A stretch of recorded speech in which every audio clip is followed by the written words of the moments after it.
I'm sure other hosts on other programs have given their thoughts on the game. I have not, so I'm going to kind of review the season, the game. By now, most of you have probably come out of your self-imposed hibernation from media, I would assume. Like most fans, you want to avoid media. You want to avoid SportsCenter, Twitter, maybe sports radio, all of it after your team loses a heartbreaking game or loses a game in general. But by now, hopefully you've dipped your toes back in the water of you think it's safe to come out. It's been a day. Listen, as a fan of Alabama, you have nothing to be embarrassed about. Nothing.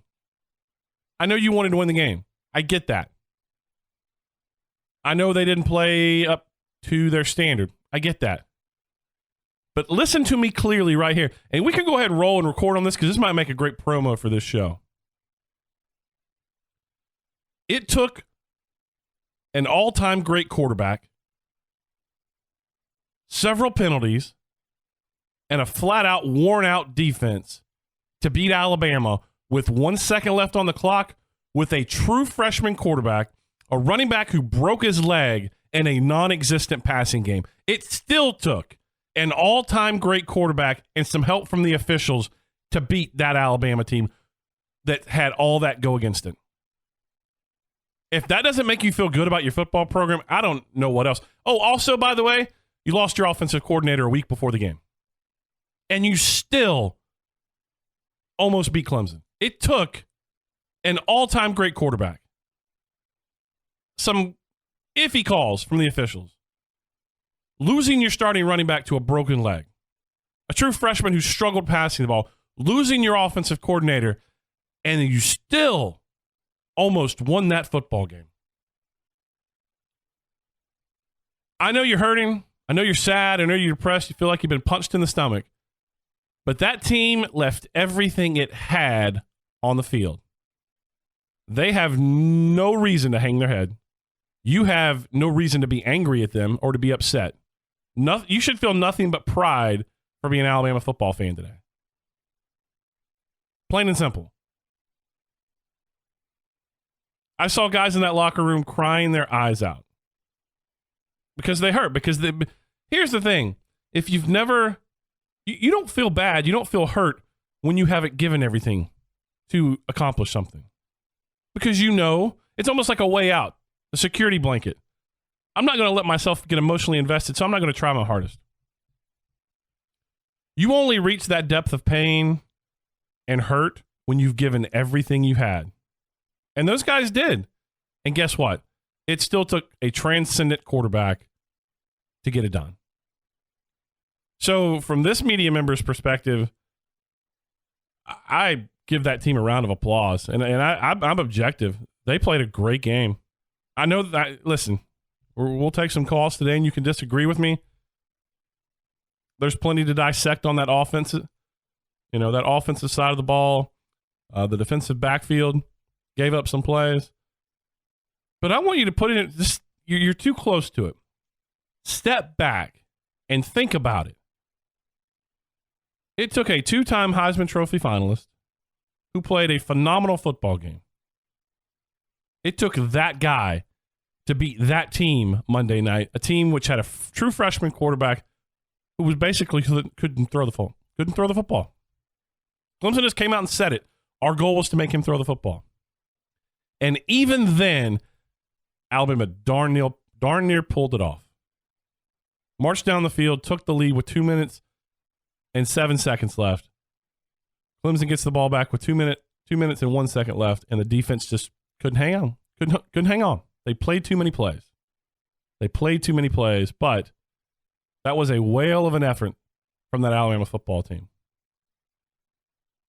And so I get in the immediacy of the heartbreak of that game where you want to lash out. That's what fans do. I wrote a blog about this one time. How to deal with a loss as a fan. Because it hurts. The first thing is to step away. Step back. Because you're hurt. So you want to lash out at somebody else. You want someone else to feel you're hurt. So you want to blame someone. You want to blame Jalen. You want to blame Nick for firing Lane. You want to blame Steve Sarkisian. You want to blame the offensive line. You want to blame Cam Robinson for jumping off sides. You want to blame the defensive backfield for not being able to cover. Before you start pointing the finger, think about all that team did. Don't be that guy or girl that has to lash out. Number two, I know this hurts me because I write sports. I talk sports. The best thing you can do to heal it is to step away from the media for a little bit. Stop being reminded of it daily, hourly. Stay off Twitter. Don't let other fans get to you. And we'll talk about that, but there were a lot of people, other fans included, media included, that loved the result of that game. That's fine. That's fine. Don't let it get to you. But just step back and realize you're 1 second away from 15-0. And I know it hurts, but it doesn't take away from the accomplishment of what that team did, even in defeat. That was a heroic effort. An offense that had done nothing, marched down the field on that Clemson defense with the game on the line, and took it into the end zone. And with 2 minutes and 1 second left, you put your best unit back on the field. Unfortunately, the other team had a transcendent quarterback, a great wide receiver, and a good offensive game plan, and going against a gassed, worn-out defense. That's the game. Now we can break down why that happened. The defense was worn out because every time they got off the field, the Alabama offense went 3 and out. I think I counted 8 or 9. It was either 8 or 9 times the Alabama offense went 3 and out. And people are going to want to blame Jalen. I get that. He was not good. Also, his wide receivers weren't good. Several drops. I'm still trying to figure out what O.J. Howard was doing when he stole the screen pass. That probably would have went for first down. I'm still of the opinion, if Bo doesn't get hurt, Alabama wins that football game. Bo doesn't get hurt, I think Alabama wins. Because I think Alabama would have at least picked up a few more first downs. It might have been the difference in the game. But it didn't. You can't play the what-if game. But just coming out and lashing out in anger and demanding wholesale changes for what? What do you want wholesale changed?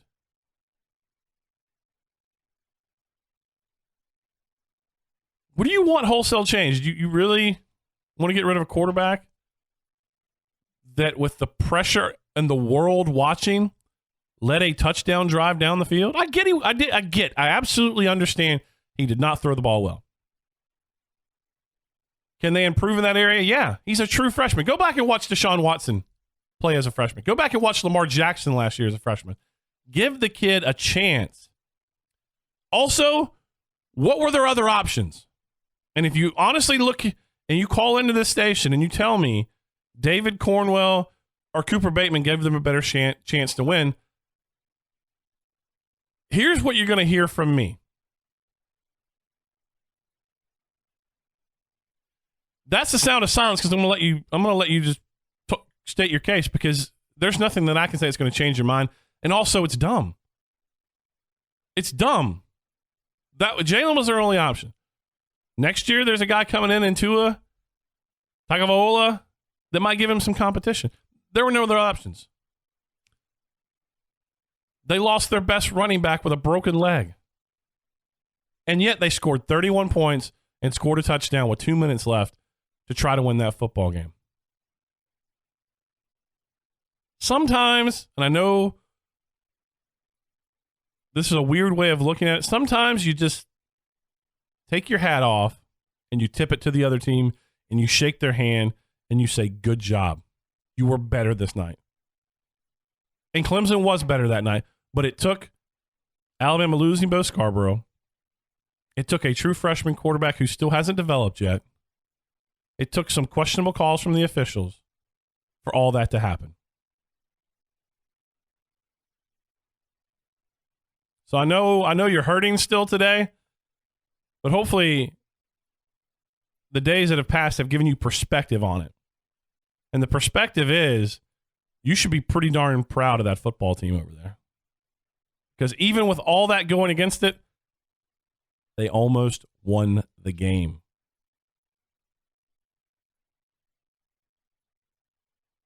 Being in the post-game locker room, I'll say, and it's never a comfortable place to be because you're an outsider inside their territory. You're an outsider in their home, essentially. That's their place.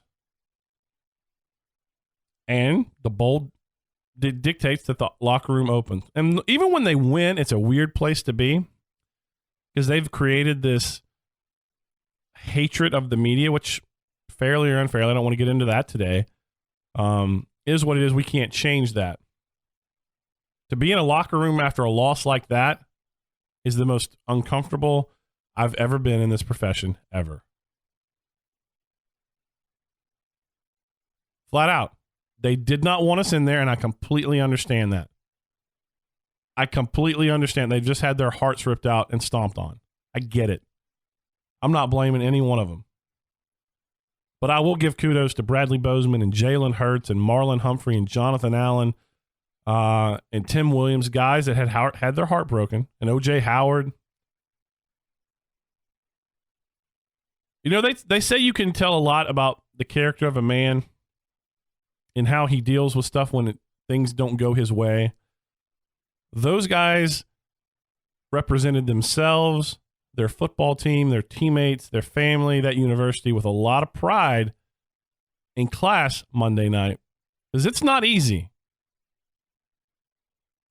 And there were some guys in there that embarrassed themselves by the way they acted, but I'm not going to call them out on it because they had their heart broke. It's completely understandable. They lashed out and did some things, but they're kids, they're learning, and they've just been heartbroken. But I do want to single out the guys that represented themselves in that university and that football team well. And those were the guys that you read stories about. Because there were other guys that, one, didn't want to talk, and that's completely understandable. There were those that cussed us out and threatened to fight us.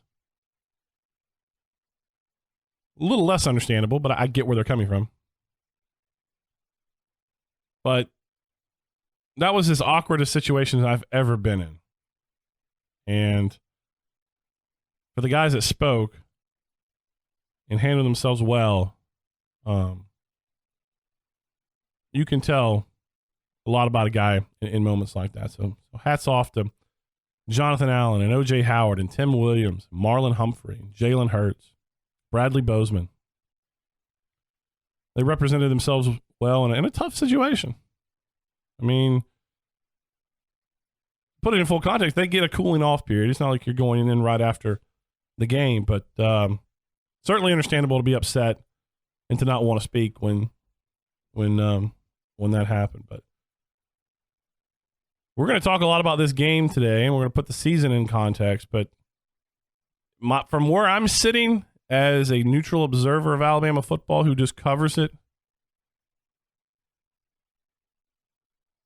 that football team, with everything that went against it Monday night, nearly won the game. And for that, you should be awfully proud to be an Alabama Crimson Tide football fan today.